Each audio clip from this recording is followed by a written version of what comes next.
નમસ્તે વિદ્યાર્થી મિત્રો, પ્રાજસો ફાઉન્ડેશનના પ્લેટફોર્મ પર આપ સૌનું ફરી એકવાર સ્વાગત છે.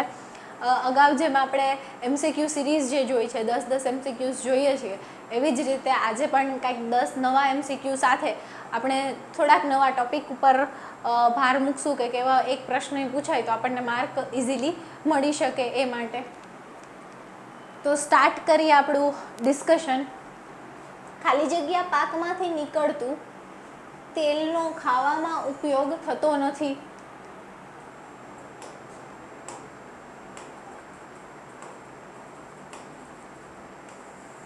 તો હવે ઓપ્શન જોઈએ. મગફળી, તો મગફળીના તેલ છે એનો આપણે ખાવામાં ઉપયોગ કરીએ છીએ. તલના તેલનો ઉપયોગ કરીએ છીએ. કપાસિયાના તેલનો ઉપયોગ કરીએ છીએ.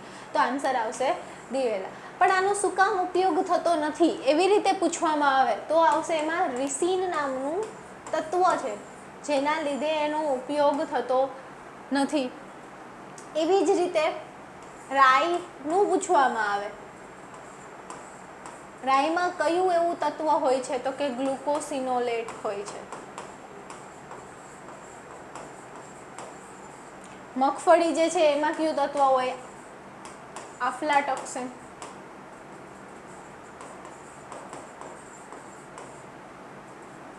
એટલે આ રીતનો એમાંથી પ્રશ્ન પૂછી શકે છે. ખાલી જગ્યા પાકો પોતાનું જીવનકાળ 2 વર્ષની અંદર પૂર્ણ કરે છે. આનું ઓપ્શન જોઈને ખબર પડી જાય આપણને. 2 કીધા છે એટલે દ્વિવર્ષીય. પણ 1 વર્ષીય પાકો છે, દ્વિવર્ષીય પાકો છે, એના જે એક્ઝામ્પલ છે એ આપણે યાદ રાખવા જરૂરી છે. એવી જ રીતે જે નીંદણ છે એ 1 વર્ષીય નીંદણ છે, દ્વિવર્ષીય છે કે બહુવર્ષીય છે એ પણ યાદ રાખવા જરૂરી છે. જો એવું પૂછે કે નીચેનામાંથી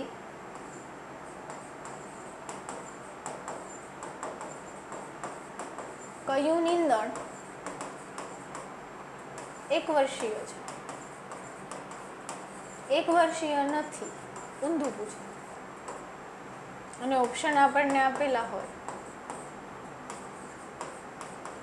ચીલ, સાટોડો, ગોયામલી,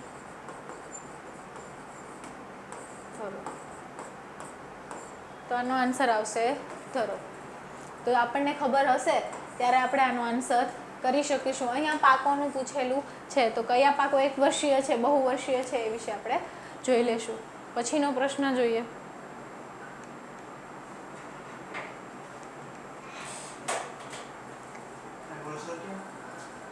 મુખ્ય મૂળ ધરાવતા પાકો માટે ખાલી જગ્યા જરૂરી છે, જ્યારે તંતુ મૂળ ધરાવતા પાકો માટે ખાલી જગ્યા જરૂરી છે. એટલે આપણને જમીનની ગુણવત્તા પૂછેલી છે. મુખ્ય મૂળ ધરાવતા પાકો જે છે એમના માટે કેવી જમીન જોઈએ તો કે છીછરી જમીન. જ્યારે તંતુ મૂળ જે પાક ધરાવે છે એના માટે ઊંડી જમીન જરૂરી છે. તો આપણને આ ખબર હશે કે તંતુ મૂળ છે અને મુખ્ય મૂળ છે. તો એના માટે તંતુ મૂળ હોય એ તંતુ પ્રકારના હોય એટલે એમને ઊંડી જમીનની જરૂરી હોય. એટલે કે જલ્દીથી એ છોડ છે એ પવન છે કે એવી વાતાવરણની પરિસ્થિતિ આવે તો એની સામે ટકી શકે એ માટે. બરાબર છે. ખાલી જગ્યા નવી જાતો વિકસાવે છે જ્યારે ખાલી જગ્યા પાક ઉત્પાદનનું આયોજન કરે છે. હવે આ તમને છે ને ફિલ્ડનું જ પૂછેલું છે, પણ જે હોમ સાયન્સવાળા કે વિદ્યાર્થીઓ છે એમને એટલું એની માહિતી હોય પણ ખરી અને ન પણ હોય. તો એમના માટે આ પ્રશ્ન છે કે બીજ વૈજ્ઞાનિક કે નવી જાતો બીજ વૈજ્ઞાનિક વિકસાવે છે અને પાક ઉત્પાદનનું આયોજન કોણ કરે છે? એગ્રોનોમિસ્ટ કરે છે. પછીનો ઓપ્શન જોઈએ પ્લાન્ટ બ્રીડર અને એગ્રોનોમિસ્ટ. જમીન વૈજ્ઞાનિક અને એગ્રોનોમિસ્ટ. આ ઓપ્શન તો ઉપરથી ખબર પડી જાય કે આ તો જમીનનું જોવે છે એટલે નવી જાતો ના વિકસાવે. વિસ્તરણ અને એગ્રોનોમિસ્ટ તો જેને ખબર ના હોય, જે ઘણા વિસ્તરણ અધિકારી છે એ બધું મિની કીટ, સીડ કીટ વિતરણ કરતા હોય તો જેને ગામડામાં જોયું હોય તો એને એમ હોય કે એ નવી જાતો વિકસાવે છે. તો અહીંયા કન્ફ્યુઝ થાય. પણ જે બીએસસી વાળા વિદ્યાર્થીઓ છે એ અહીંયા કન્ફ્યુઝ થશે નહીં, કારણ કે એમને ખ્યાલ છે કે વિસ્તરણ અધિકારી જે છે એ ખાલી શું કરે છે? યુનિવર્સિટી યાની કે સાયન્ટિસ્ટ કે જે કાંઈ ભલામણો કરવામાં આવે છે, કે જે કાંઈ નવા સંશોધનો કરવામાં આવે છે તેને ખેડૂતો સુધી પહોંચાડે છે. અને ખેડૂતો સુધી પહોંચાડવા માટેની જે જોડતી કડી છે એ છે વિસ્તરણ. બરોબર છે.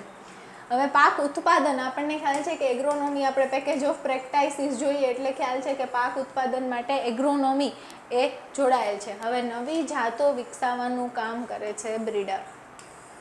આના ઉપરથી આપણે બીજના ટાઈપ આપેલા છે. Breeder seed, foundation seed,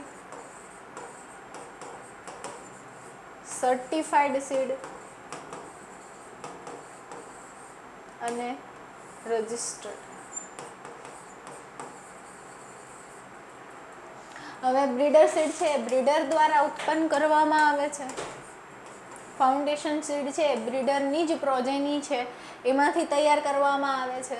certified seed છે ફાઉન્ડેશનમાંથી કરવામાં આવે છે. મધર ઓફ ઓલ સીડ છે ફાઉન્ડેશન સીડને કહેવામાં આવે છે. ત્યારબાદ ફાઉન્ડેશન જે સીડ જે છે, હવે એમાં આપણને એવી રીતે પૂછે કે કયા સીડ છે એનો કયો સીડ ટેગનો કલર છે, તો ગોલ્ડન યલો, પીળો કલર છે એ બ્રીડર સીડનો કલર છે.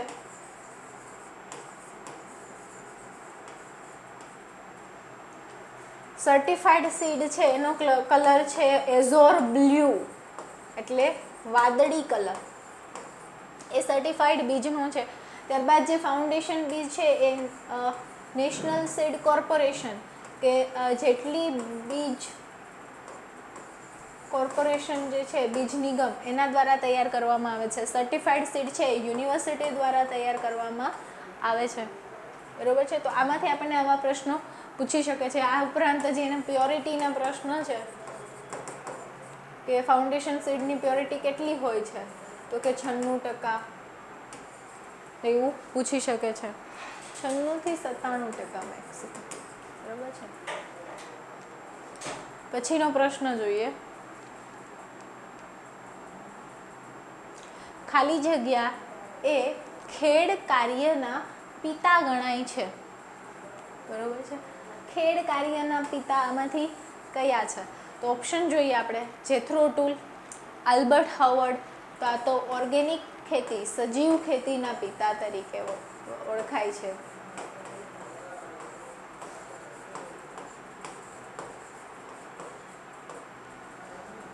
ગાર્બર, આવું તો કે સાંભળેલું છે નહીં. લિગેન્સ એ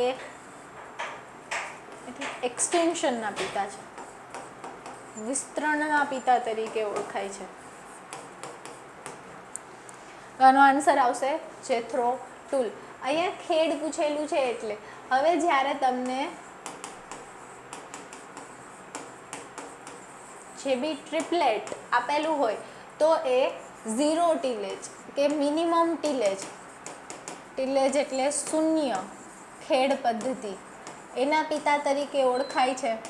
હવે તમને આવી રીતે ન પૂછ્યું અને એવી રીતે પૂછ્યું કે નીચેનામાંથી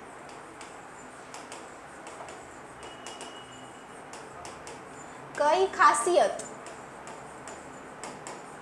એ શૂન્ય ખેડ પદ્ધતિની છે,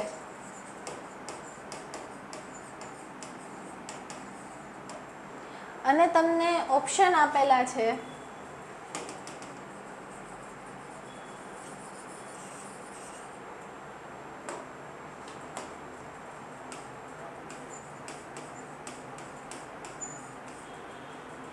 કે શૂન્ય ખેત પદ્ધતિ છે એને આંત્ય પદ્ધતિ કહે છે, કે જેમાં પછી બીજો ઓપ્શન છે કે માં પ્રાથમિક ખેડ પદ્ધતિ નહિવત કરવામાં આવે છે,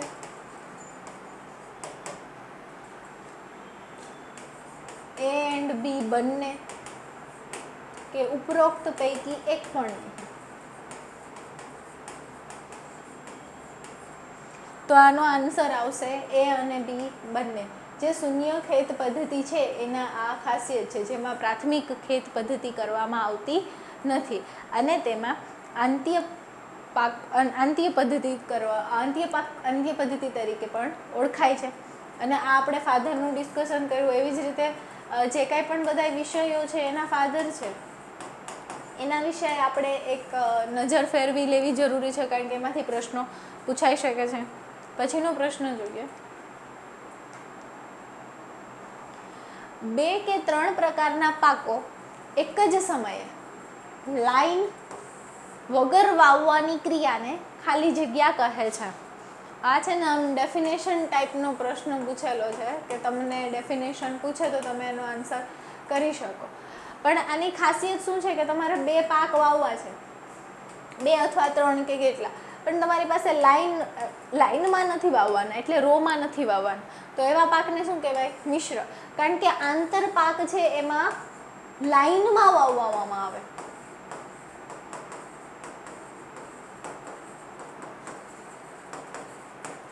પછી જો ઓપ્શન જોઈએ શેડ પાક, તો આજે છે ને છાયા માટે વાવે, છાયાવાળી વનસ્પતિ, એટલે કે જેનો ઘેરાવો વધારે હોય એવી વનસ્પતિ વાવે.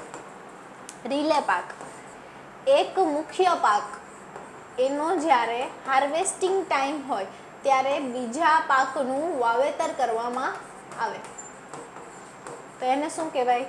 રિલે પાક કહેવામાં આવે છે. પરંતુ આમાં આપણને લાઈન વગર પૂછેલું છે એટલે શું આવશે? મિશ્ર પાક. પરંતુ અહીંયા લાઈનમાં કરી નાખે અને વગર કાઢી નાખે તો એનો આન્સર શું થઈ જાય? આંતર પાક.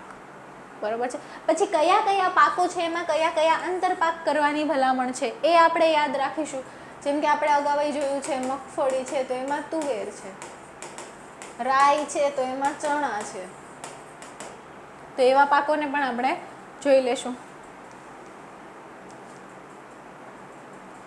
છોડના વિકાસ માટે ખાલી જગ્યા ખૂબ અગત્યની છે. હવે આ લાઇટનો પ્રશ્ન છે, આન્સર આવશે એમાં લાઇટ, લાલ લાઇટ.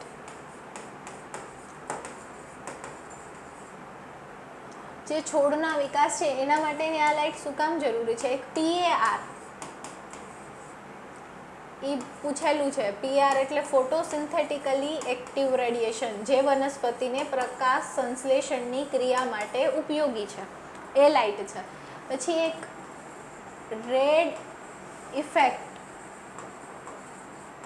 કરીને લાઇટ છે, તો એમાં જ્યારે 650 થી ઓછું હોય છે જ્યારે મિલીમીટર, ત્યારે એ રેડ ઇફેક્ટ જોવા મળતી હોય છે. તો આ જે ફિનોમિના છે તો એના PAR છે 400 થી 700 માઇક્રોમીટર ના રેન્જમાં એ અવેલેબલ હોય છે. તો આ રીતના પ્રશ્નો જોશું. પછીનો પ્રશ્ન જોઈએ.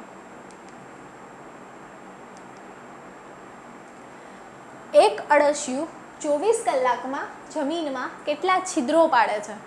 હવે આમાં તમે એમ ના કહી શકો કે હવે આવું તો ખબર નથી, અળસિયાનું બધું કર્યું છે, વર્મી કમ્પોસ્ટ કરી છે, અળસિયાની જેટલી કઈ સ્પીસીસ છે જે વર્મી કમ્પોસ્ટ બનાવવા માટે ઉપયોગી છે? તો કે એપિજેઇક. પહેલાં તો 2 સ્પીસીસ હોય છે, એપિજેઇક અને એન્ડોજેઇક. એન્ડોજેઇકને સરફેસ ફીડર પણ કહેવામાં આવે છે. તો વર્મી કમ્પોસ્ટ બનાવવા માટે એપિજેઇક જે સ્પીસીસ છે એ ઇમ્પોર્ટન્ટ છે. હવે કઈ કઈ સ્પીસીસ છે એમાં એના એક્ઝામ્પલ ઈસીના ફોઇટીડા,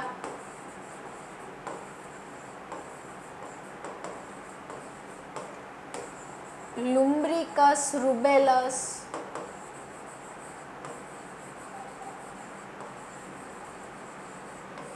તો આ જે સ્પીસીસ છે એ વર્મી કમ્પોસ્ટ બનાવવા માટે ઉપયોગી છે. હવે અહીંયા પૂછેલું છે 24 કલાકમાં જમીનમાં કેટલા છિદ્રો પાડે છે, તો આનો આન્સર આવશે 16 થી 20. આ આપણે યાદ રાખશું, ફેક્ટ બેઝ ક્વેશ્ચન.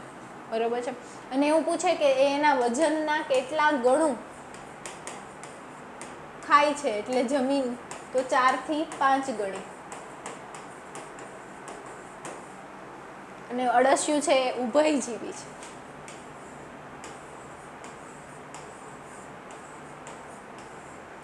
બરોબર છે. પછીનો પ્રશ્ન જોઈએ. ગુજરાતનું મુખ્ય સૂકી ખેતી સંશોધન કેન્દ્ર ખાલી જગ્યા ખાતે આવેલું છે. બધા જ પાકના સંશોધન કેન્દ્ર આપણને ખબર હોવી જોઈએ. તો મુખ્ય સૂકી ખેતી ડ્રાય ફાર્મિંગ રિસર્ચ સ્ટેશન તો એ છે તરઘડિયા, રાજકોટમાં આવેલું છે. અહીંયા તમને તરઘડિયા નહીં ને જિલ્લા આપેલા હોય તો તમે કહી શકો. સણોસરા છે તો અહીંયા એ કંઈ રિસર્ચ સ્ટેશન નથી, અહીંયા કેવી કે છે કૃષિ વિજ્ઞાન કેન્દ્ર આવેલું છે. ઠાસરા જે છે એ મુખ્ય પિયત પાણી માટેનું સંશોધન કેન્દ્ર છે. મુખ્ય પિયત પાણી ના પાકો માટે, જે આણંદ કૃષિ યુનિવર્સિટી અંતર્ગત છે. ત્યારબાદ વાંસદા જે છે એમાં જમીન સંશોધન કેન્દ્ર છે. તો જે આવા જે રિસર્ચ સ્ટેશન છે એનું આપણે જોઈ લેશું. પછીનો પ્રશ્ન જોઈએ. ઓકે, તો અહીંયા આપણા MCQs છે પૂર્ણ થાય છે. આશા રહેશે તમને આમાંથી નવું જાણવા મળેલું હોય. આ ઉપરાંત આ તો ડેઇલી MCQ સિરીઝ છે. એ ઉપરાંત મોક ટેસ્ટ સિરીઝ જે છે 5 મોક ટેસ્ટ સિરીઝનું આયોજન કરવામાં આવેલ છે, જે 25 તારીખથી શરૂ થનાર છે. તો વધુમાં વધુ વિદ્યાર્થીઓ જેમને ઓનલાઈન એપ્લિકેશનમાં એનરોલ નથી કરેલું એમને ખાલી MCQની મોક ટેસ્ટ સિરીઝ જોઈએ છે, તો એમના માટે પણ અવેલેબલ છે. અને આ જે મોક ટેસ્ટ સિરીઝ જે છે એ તમને આવા બેઠા MCQ કે કઈ રીતે પૂછી શકે, જે અમારી કૃષિ તજજ્ઞોની ટીમ છે અને જે જનરલના ગુજરાતી ગ્રામર છે, ઇંગ્લિશ ગ્રામર છે, જીકેના જે અમુક પ્રશ્નો છે એના અને કરંટ અફેર છે, તો એના જે પ્રશ્નો છે એમાં એનું સંકલન કરી અને બનાવવામાં આવશે.